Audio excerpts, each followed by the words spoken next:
Welcome back, everybody. We're going to conclude chapter 1 now. We're going to be doing research design. I know this can be a very boring topic, but it's very important to understand how these theorists have proven some of their ideas to make it a valid contribution to lifespan human development. We need to understand why some are more valid than others and why the different research holds more power than others. So we're going to take a look at these 5 things as we look at research design. Number 1 is, how do scientists measure topics of study in human development? 2, what research designs are used? And it does matter the type. Ethical procedures researchers must follow. How do they communicate results, and how does that affect public policy? So research design is very important in taking the information that we receive. So think about all the information you receive on the internet, on this fake news they call. How do we know what is valid and what is not? We need to understand how research is conducted and to understand and give value to the knowledge. Not all knowledge and information has the same weight. So let's take a look and see how we can understand research design and how that applies to the theories of development. All right, so there are measurement in human development research. So basically, there are 4 approaches to doing developmental research, and we're going to be going over them. Systemic observation, which is people watching and recording the findings. So just observing children playing in the playground and see how they're interacting with each other. That's systematic observation. The second one is sampling behavior with tasks, and that's providing a sample task and observing the behavior. This may not produce an accurate outcome, and it's potentially in an unrealistic setting. So I may give kids a ball to play and see how they interact with each other, but I'm influencing the environment. I may be introducing something that they may not want to do or already do naturally. So that's sampling behavior with tasks. The third one is self-reporting, and it's cohorts answer questions about the topic of interest by a questionnaire or interview. So basically, these are your questionnaires, your interviews. Some of the limitations with self-reporting is that not everybody recalls the event exactly how it happened, or they may recall it with their own biases through their own filter. So we all look at life differently, right? So if I ask 3 witnesses to describe that accident, they might all describe it differently because they are describing it through their lens, through what their biases, and that may affect their response. And then the 4th one is physiological measures, and that's actually measuring the changes in their physiological responses. So that's actual heart rate, cortisol levels, those which are your stress levels. So they're actually measuring the changes that you do physiologically when you're put in these situations. We're going to go through the next slide and discuss them more in detail. So before we look at the 4 approaches to doing developmental research, I just want to remind you why developmental research is so important. It's so important because we need something to measure the topic or behavior of interest. All these theories and theorists, and even us, right, we can have ideas and we can observe and make ideas. We can make theories. But until we research them into a real life setting, can we apply them to a larger group? So research design allows us to take all these ideas and data and see how they apply and if they're reproducible. So it gives us an idea of how we can look at the knowledge and how much can we apply it to the general population. So knowing the type of design, knowing the sample size and all that stuff is very important to understanding how much of that theory can you apply to the general population. It's very important in this day and age when we think of the internet and how much information we have access to. We talk about fake news. How do we know what is valid? Just because someone has an opinion and they may have a good game, a good talk, does that mean that it's been proven? So we need to look at what's behind, how did they come up with those theories? How did they measure? What design did they look at? Were they were they observing, or did they simulate a situation? So all those things we're going to look at is understanding the types and approaches to doing developmental research. But the most important thing is You need the research to be able to apply a theory to a large population. So let's look at the two types of systematic observation. So the first one is naturalistic observation. Remember, we're going to observe a person in a real life situation. That's that theorist observing the children playing at the park. He's not doing anything, he's just watching their behavior. And he's going to he wants to take a theory, he wants to look at the theory of how do children share with each other. So he's just going to watch them in their natural environment and see if they share their swing, see if they share their, let others go on the slide. He's just going to watch it. He's not going to tell them anything about it. He's just going to look in that natural environment. The second one is structured observation. So we're going to take that same idea. We want to see how toddlers' children share with each other. But that theorist went to the park and he didn't notice anybody having to share. There was nothing that simulated that. Maybe they were all happy with their own thing. So how does he observe something that the children aren't naturally doing?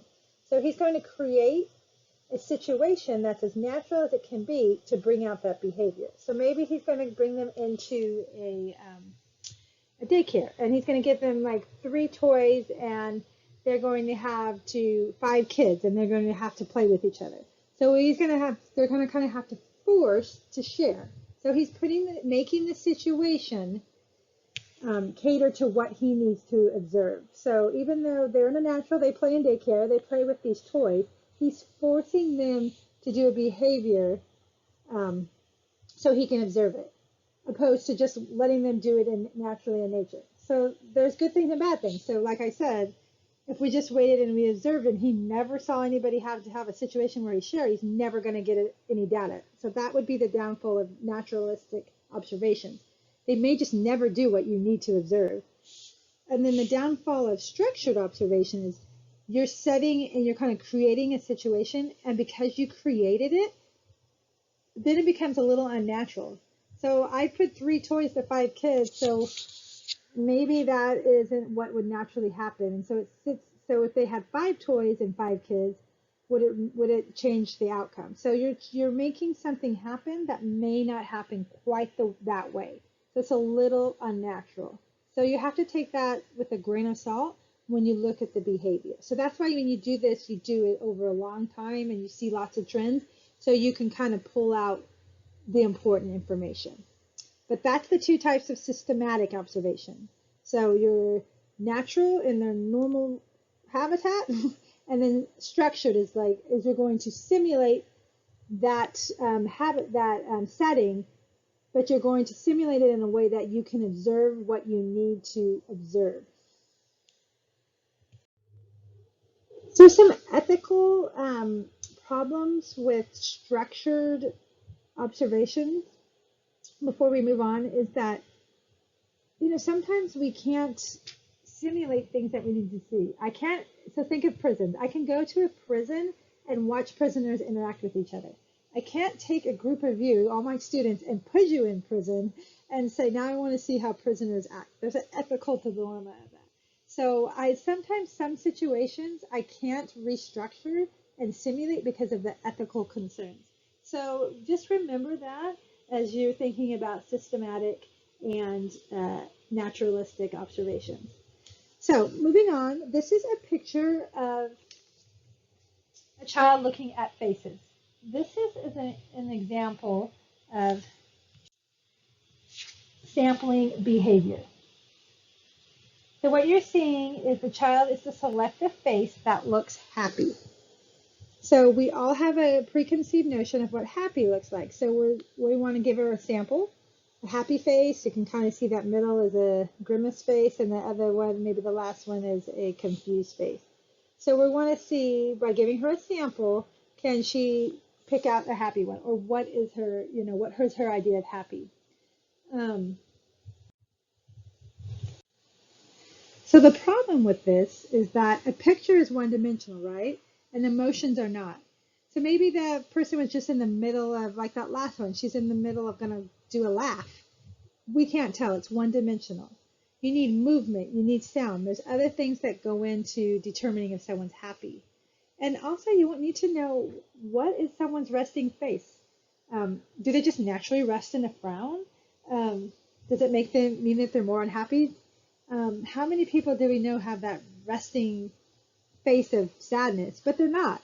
I work with a coworker that looks like that all the time, but she's not. So it's all what our perception is. So it's a good indicator to look at, but it definitely has some drawbacks because again, emotions are not one-dimensional. So when you're doing sampling like that, you're giving a sampling, but you're not pulling in the whole picture. So the third approach to designing a research project is self-reports. So this is people answering to questions about the topic of interest. So it can either be written questionnaires, oral interviews, but remember your answers are only as good as a person's memory and desire to answer honestly. So why do you think someone wouldn't answer honestly? So there's many reasons why people wouldn't answer honestly. They don't want to go against the social norm. They don't want to be, they want to be part of it. They don't want to go against it. If they know someone's going to read it, do they know who's going to read it? Is it anonymous? Is your name attached to it? Are you more likely to answer honestly? Those are some of the things you want to think about if you were going to design this questionnaire, or if you were reading a research study. If you knew that the people being interviewed were anonymous versus that the people were have their name out there, do you think the answers would be more honest? So those are the things you have to think about. And our memory, like we talked about, that bias. How did I remember? You know, three different people see the same thing and they could have totally different stories. How does our memory play in our self-reporting and our biases? What lens are we looking at? So just remember that self-reports are a great tool. They're very affordable, easy to give out to a mass group of people if you need to find out an opinion. But also they have some biases. People may not be honest. They may not recall exactly from their memory. And it depends on, if you're anonymous and if someone's going to know who you are. So all those things to take into consideration. So the fourth approach we want to look at is the physiological measure. That's that brain behavior relationship. So remember earlier in the first lecture in chapter 1, we talked about how these theories, we can now begin to look at actual brain images to see how the behavior matches the changes in your brain activity. So as science becomes more advanced, we're going to be able to really understand why we're doing those behaviors in the brain. So some of the ways that we can measure that is through brain imaging, like you see below. That functional MRI, this looks like a PET scan because it has the different colors. Heart rate monitoring. So think about when you're under a stressful situation, your heart rate goes up, sweating. You can actually measure how you respond to the behavior that's happening. Stress is a great example. There's actually something they can measure in your blood that is called cortical levels. They can actually take it from your blood, from your saliva. So it's actually what measures your stress levels. So if they observe a behavior that's really stressful for you, they can swab your cheek and see what those levels do. So seeing if your physiologically response is the same as your behavior response. To understand that. So again, vitals, your heart rate, blood pressure go up if you're in a stressful, maybe they go down if you're relaxed. Think about lie detectors, right? How do? They are doing these physiological measures to determine if you're lying. So when we're lying, what happens? Your heart rate goes up, your sweat, you have more muscle tension. That's what a lie detector does. It's physiologically measuring your reaction to when they're asking you a specific question about behavior. So a great idea. So think of that, being able to tie the brain to your behavior. We work together, right? So for years they haven't been able to, but now with technology, we're really understanding why we're doing all these behaviors. We used to know the what, you could see it, but now we're understanding a lot more the why of actual body chemistry, brain chemistry. So here's another wrap-up table. So remember they have, when we go over stuff through our lectures, your book is really good about doing this. We'll go over it, and then usually it has a wrap-up table. So keep these wrap-up tables with you when you're studying. They're great tools into understanding all the information you're going to get, because it's going to kind of get overwhelming. But when you put it in a table, it's really easy to, now you can remember those concepts. So let's go back. So what did we learn? The 4 approaches to developing research design, right? How are we going to develop this research? What are we going to do? Are we going to observe? Are we going to take a sampling of the behavior? Are we going to ask them to report it to us? Or are we going to measure it? And a lot of times we're going to be doing a combination. So just remember, systematic observation is the 2 types of observation, and you're going to see the strength and the weaknesses here, what we went over. So remember, natural is in their in natural setting. Structured is you have to put it in a simulated behavior so that you can see kind of force the activity that you need to observe. So a structured observation, is that putting those toys with those toddlers in a daycare instead of just naturally watching them play. And then look at that, you can see the weaknesses, right? With natural, it's difficult to use with behaviors that are rare or that are typically occur in private settings. So like I said, what if I never saw them do the activity that I wanted to measure? I wanted to see them share, and yet no opportunity came in for those kids to share on the playground. To be there for hours takes a long time, right? Structured, I can get that. I can really control the timing of it because I'm going to set the stage, right? Think about all those hidden mirror things you've seen on like 2020, where people are watching from that glass mirror on the other side, and they're observing some kind of situation that they put those kids in, right? What will the kids do? Kids do the darndest things, right? I'm actually setting them up to look at a behavior, to see how they react. But again, I'm distorting it because I'm forcing them to do a behavior that they may not do naturally. So then it goes on to sampling behavior with tasks. So that was this pictures.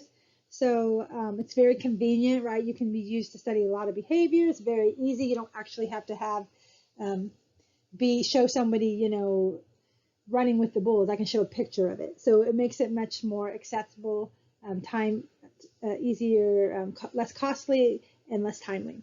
But again, right, a picture is only one-dimensional, and life isn't.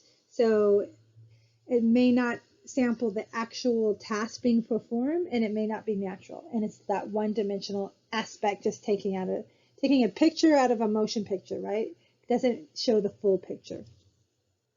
Then remember, we have self-reports. They're convenient because I can mail out a bunch of questionnaires. I can mail out 100, 200, 300 questionnaires and get a large data sample from an easy, timely, cost-effective way. But some of the weaknesses is that am I going to get truthful, honest answers? How is their memory going to be recalled? Are they going to answer how they think I want them to answer, or are they going to answer honestly? Are they going to recall the events exactly how they really happened, or are they going to filter them through the biases they have? And then the last one is physiological measures. So that's a direct measure of the behavior through the changes in your body, that brain behavior relationship. So, and it's very specific, and that cannot be applied broadly. So I can say your heart rate goes up when you look, with somebody fighting and watching somebody fight. Okay, that's a response. I can't draw a large conclusion from it. But if I take some of these factors and I put them into a research design, I can utilize them to help aid other research. So earlier on in the lecture, I talked about reliability and validity and how important that is in looking at research and drawing conclusions from the data. So let's understand it a little bit more. Researchers must demonstrate that their chosen method is reliable and valid. So what does that mean? So let's look at reliability first. Reliability is the extent to which a measure provides a consistent index of a characteristic. So what in the world does that mean? So let's look at an example. So let's look at a scale. If you were to measure yourself and you want to know if that scale is reliable, the scale is reliable if it tells you the same weight every time you step on it, as long as your weight has not actually changed.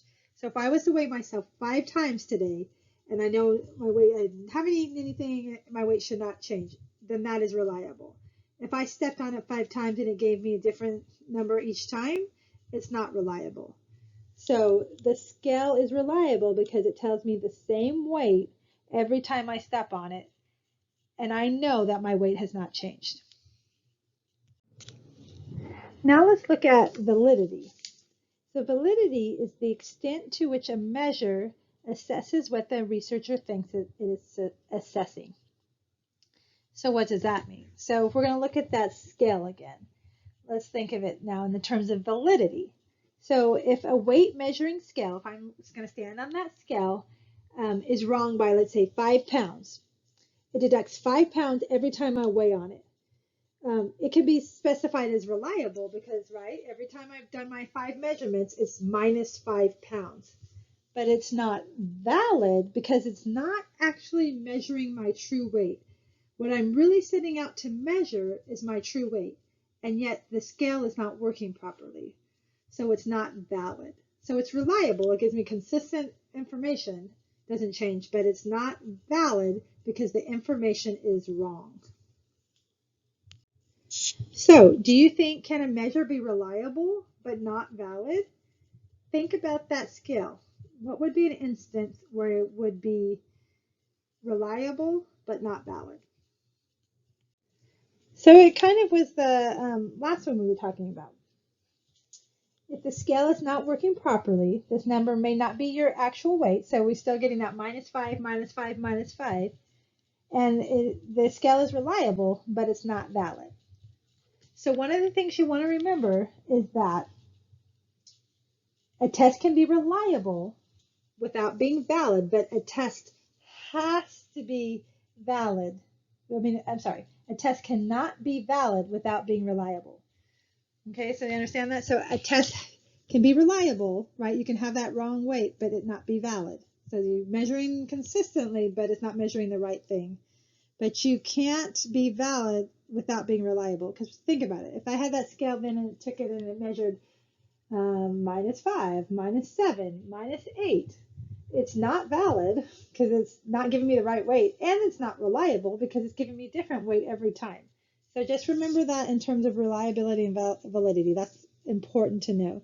A test can be reliable without being valid, but a test cannot be valid without reliable. And also just remember when you're thinking about validity, sample, what you're taking the sample from matters. So if I was going to do a study of BC students and the process that they bought their books, and I took a sample from 30 to 50-year-olds, do I have a valid study? Does that represent what I want to measure, how students at BC buy their books? No, because I didn't take into account all the ages of BC. There's 18-year-olds, 20s, and the 30s. So my sample is not representing, not measuring what I tend to measure, and it's not valid. So just remember, in validity, sample size matters. What you're sampling, who you're sampling matters.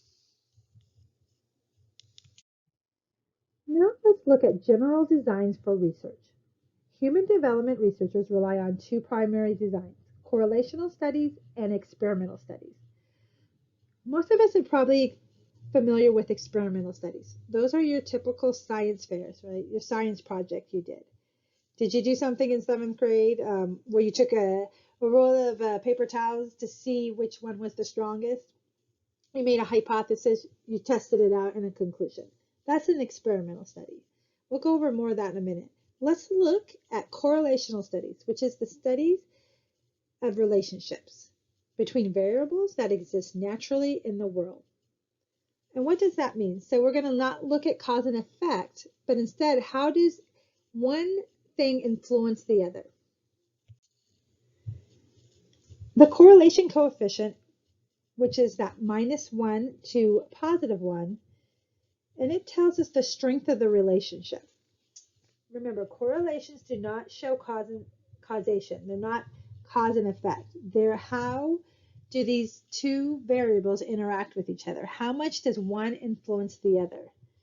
And then we can look at that correlation coefficient and determine if it's a strong correlation or a weak correlation. The stronger the correlation, the closer you are to 1. whether it's negative or positive. So 1 is a strong correlation, 0.5 is a moderate, and 0.18 is low. The negative and positive look at the direction of the relationship. So positive means that it moves in the same direction, and negative means that they move in opposite directions. So what does that mean? Let's look at an example of a positive correlation. So some examples are, the more time you spend running on a treadmill, the more calories you will burn. So you're doing something positive and you're having a positive effect.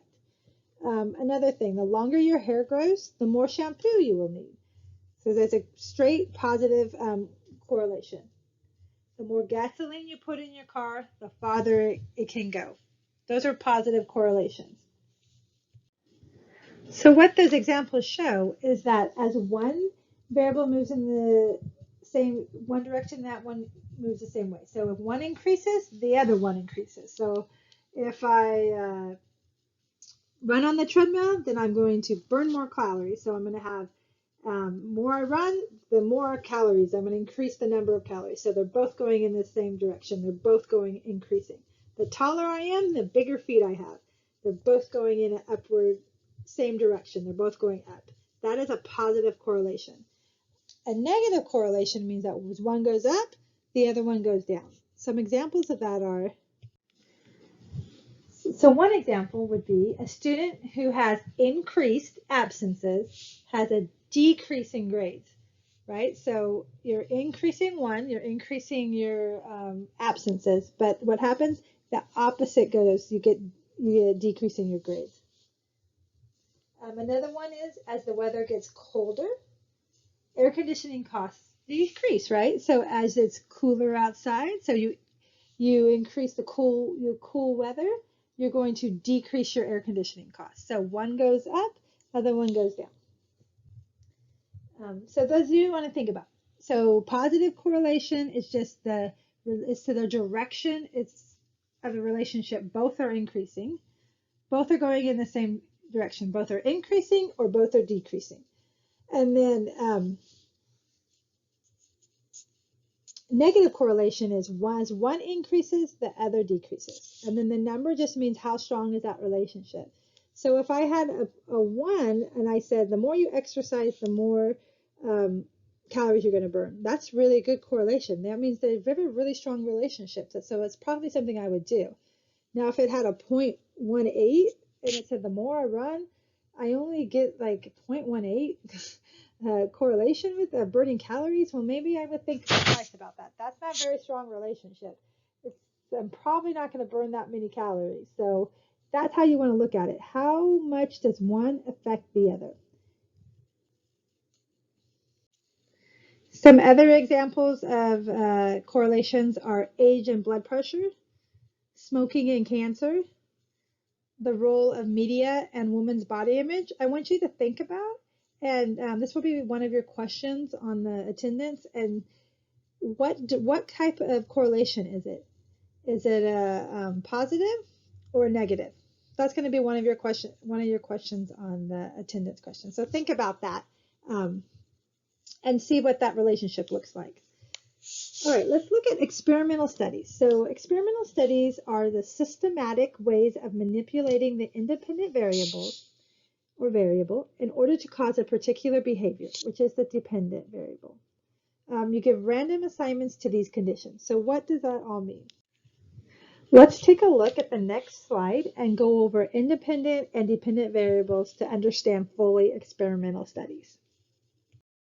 So let's look at independent variables and dependent variables. So independent are manipulated by the researcher, and they're expected to cause the changes in another variable. So that's what the control, right? They're controlling the independent variable. The dependent variable is what happens when I do this to the independent variable. They're measured but not manipulated by the research, so they're just the result. They're expected to be influenced by the independent variable. So let's look at an example.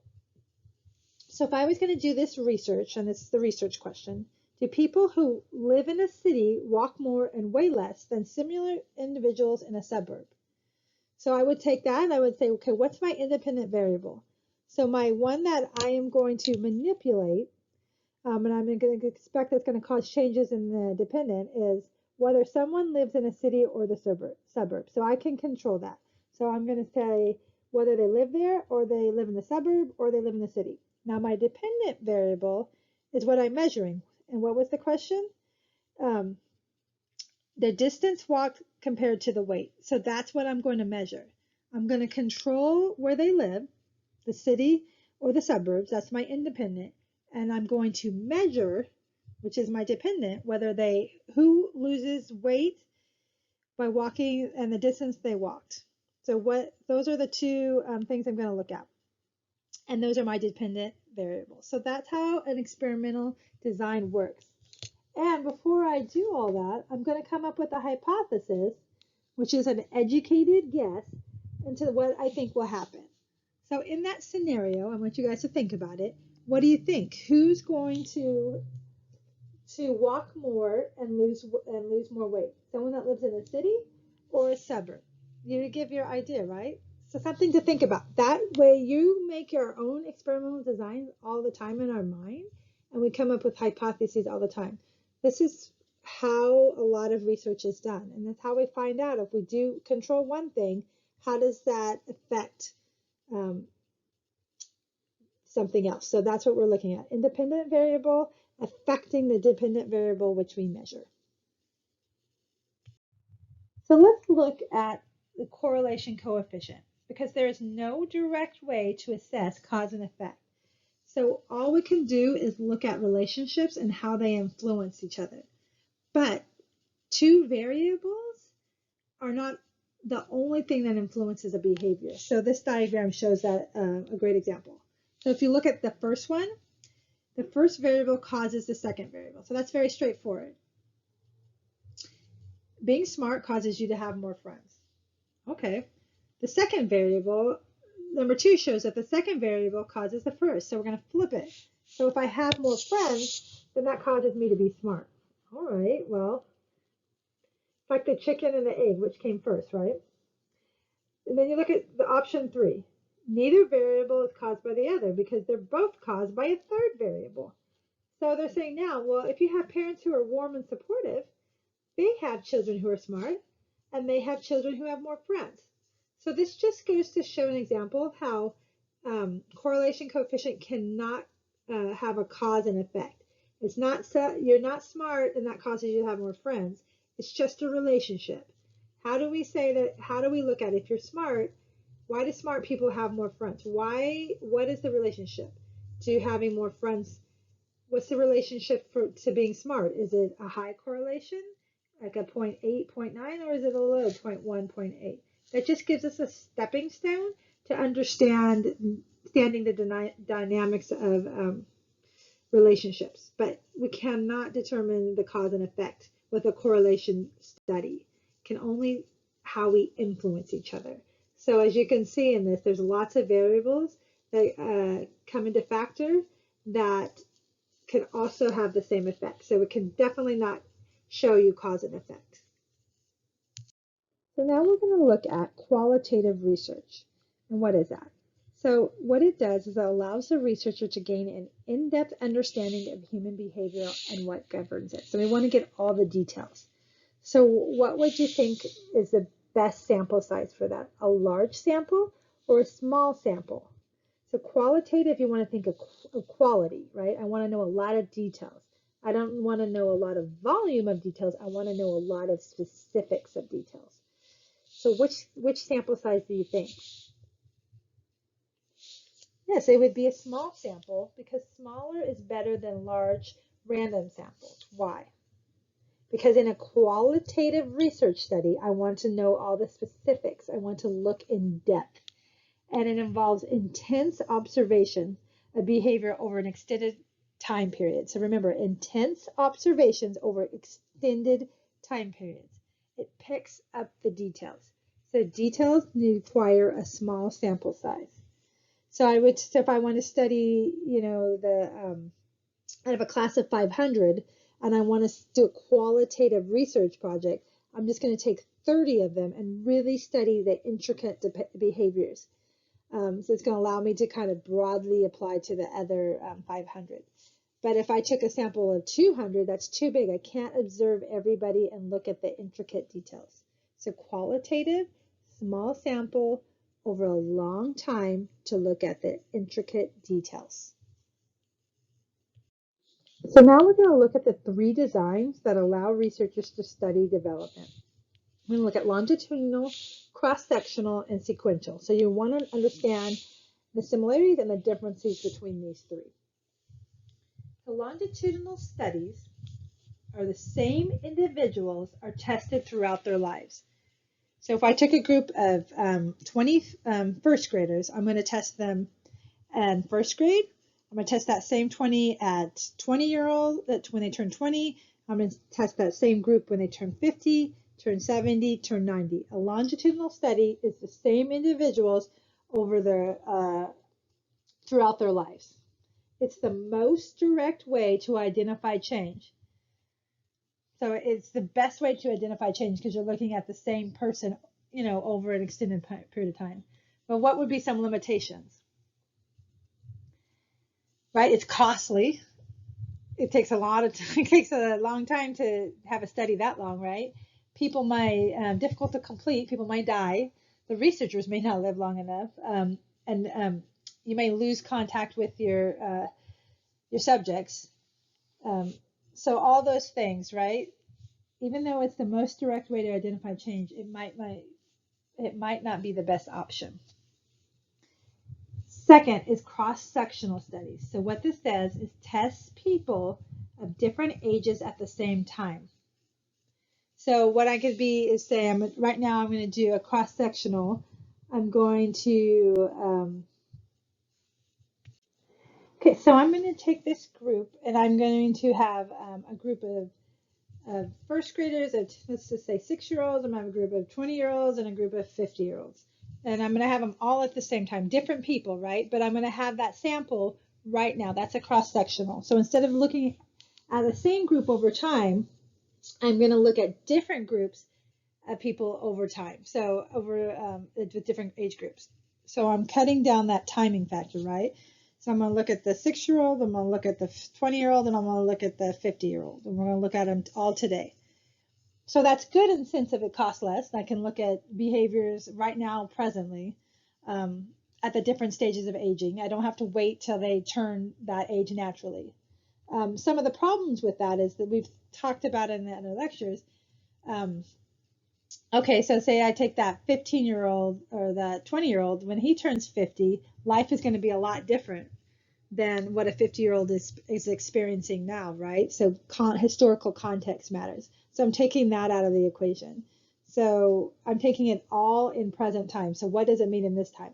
Whereas a longitudinal, you're going to see the effects of what time has. So 30 years from now, time's going to be a lot different, but that person's going to be influenced. So I'm losing that data.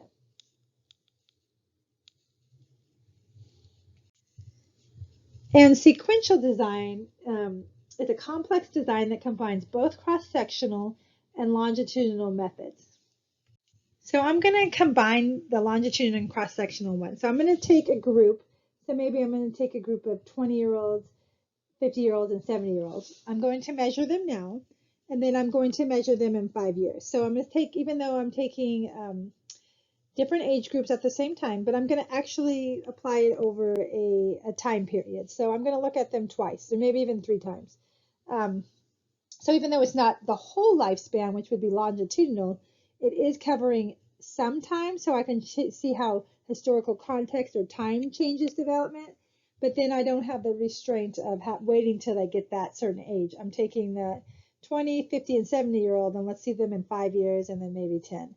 And you can even do different time ranges. So that's what a sequential kind of solves some of the problems that longitudinal and cross-sectional have. So this is a great table to show exactly what I just talked about. So this is one I would look at when you're studying for your exam. So look at the first one, cross-sectional, right? We say we're going to take this, we're going to spin it in one time only. We're going to look at the different age groups. We're going to take that 20-year-old, 35-year-old, and 50, and we're going to test them. So it's less time consuming, less costly, but we're not getting that. We're not seeing the changes of the historical context. We're not seeing that 20-year-old become a 35-year-old in 15 years. Instead, we're seeing the 35-year-old and seeing what they do in this historical context. That is cross-sectional. Longitudinal, it's the same person. So that 20-year-old is the 34 is 15 years later when they're 35, and it's 15 years again when they're 50. So same group of people over time.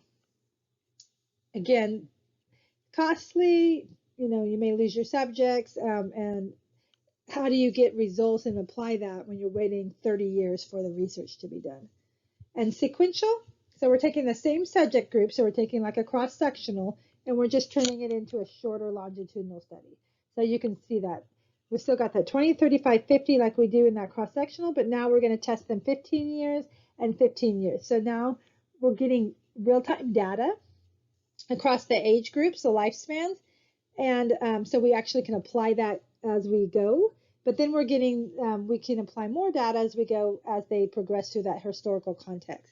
So we're getting immediate data and long-term data. So you're kind of getting the benefits of both. But remember, this is a great tool to look at when you're studying and understanding design styles of research. So again, here's that table at the end of all our concepts. So print it out, look at it, study from it, so that you understand the different designs. There's general designs, there's developmental designs, understand the main idea, the strength, and the weakness. And as you go through this, so you know the difference between correlational, which is relationships, and experimental, which is variables, independent and dependent. You want to think about longitudinal over time, same group of people. Cross-sectional is in the present time with different groups of different ages of people. And sequential is taking those both combined and taking the different groups of ages of people, but studying them over different set points in time. So look at this, go over it. This is a great study tool to understand when you're looking at the designs for human development research. So now let's look at conducting research ethically. So all research needs to be done ethically, but how do we ensure that research is completed in an ethical manner? Let's look at the methods. And a lot of institutions, a lot of research comes from institutions, so they've set up these review panels to approve. So let's kind of look at that.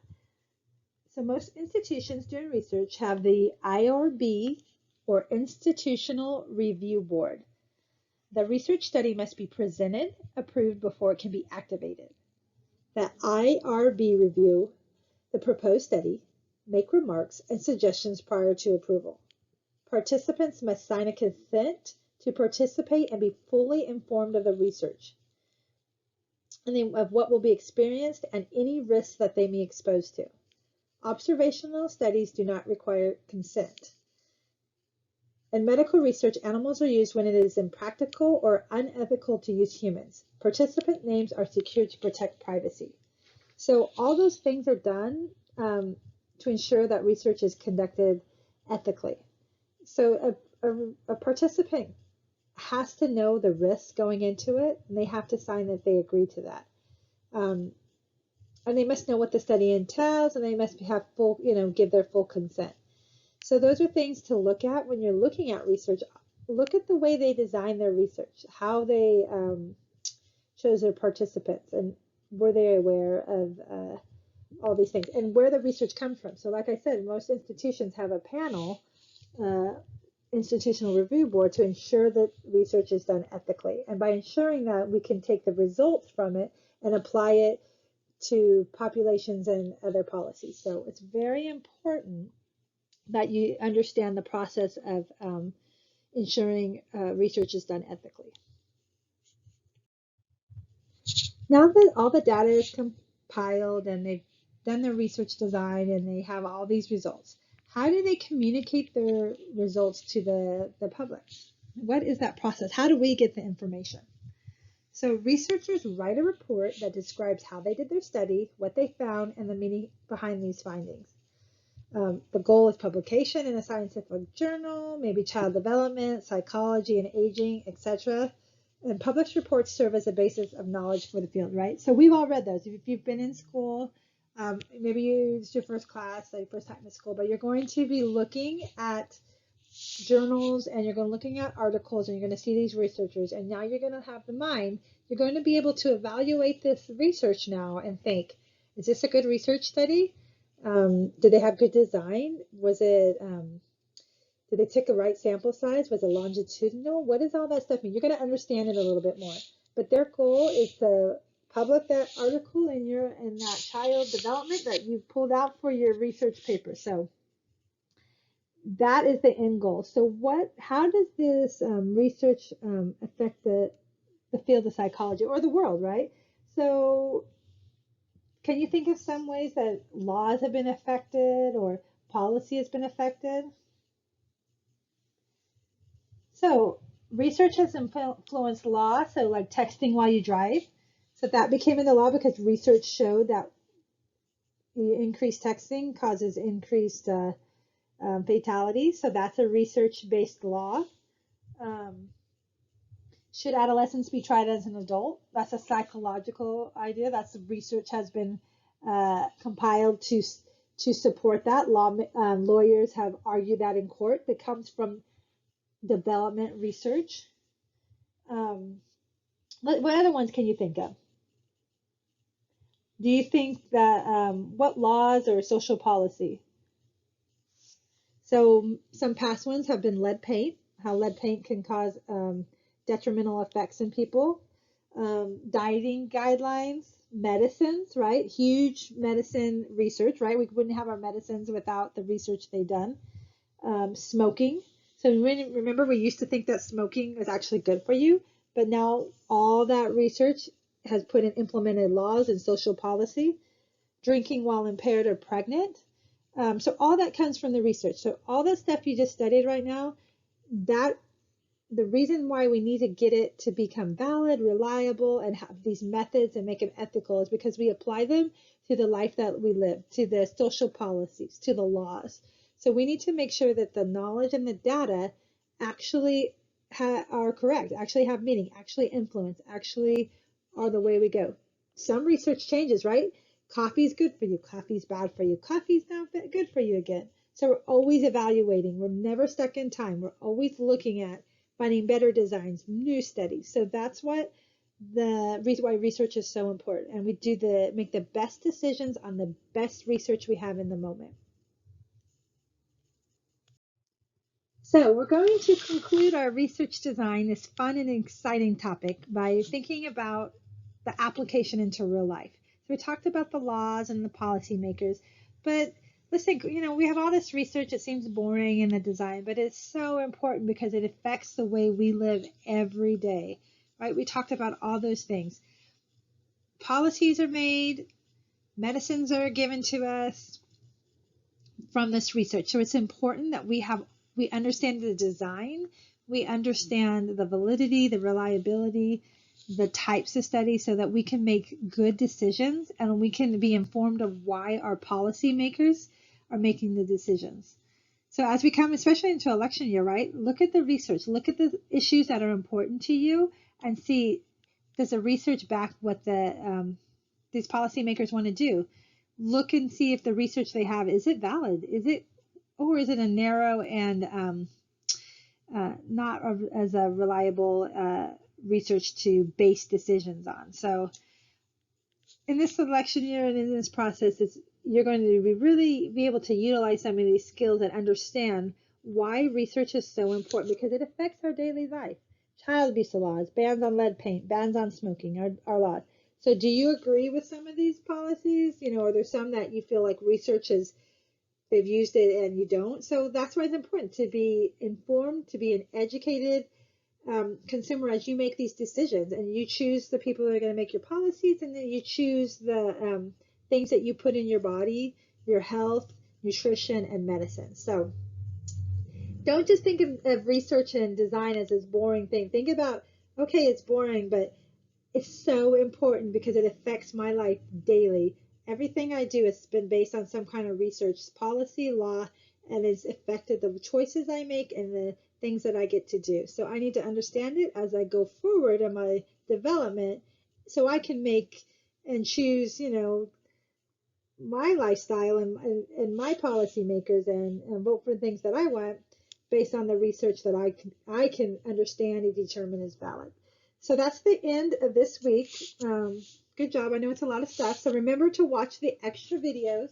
They really, really help on pulling this all together. There's a one on research design. He's kind of a funny guy, and he makes it really simple and to really understand it in a nutshell. So definitely watch that video. Remember to fill out your 5 questions.